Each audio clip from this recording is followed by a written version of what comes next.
Dito na ako magtapos. Siya po ay may taniman at ang kanyang kamalig ay puno na. Sabi ng mayamang ito, gigibahin ko ang aking kamalig at palalakihin ko. At once na puno ko na yan, magpapakasaya ako.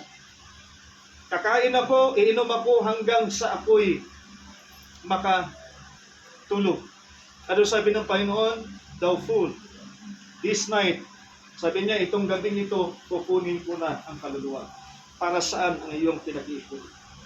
Marami dito sa ating sitwasyon ngayon na nabubuhay sa walang kabuluhan. Ang sinasabi sa iyo ng Panginoon, thou fool, ang buhay mo, akala mo, hawak mo, control mo. This night, sabi ng Panginoon, kukunin ko na ang kaluluwa mo. Sabi ng Panginoon sa mayaman. Kaya nais mo matiyak ang langit at nais mo tanggapin ng Panginoon si Kristo, anong dapat natin gawin? Simple lang. A, B, C. Number 1, admit na tayo makasalanan. Panginoon, meron akong minanang kasalanan, may nagawang kasalanan, wala akong pinanganak at nakaedad na ganito.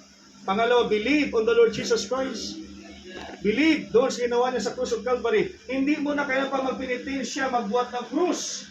Ang dapat gawin mo lamang sampatayanan na ginawa ni Jesus sa Cross of Calvary, ng Calvary.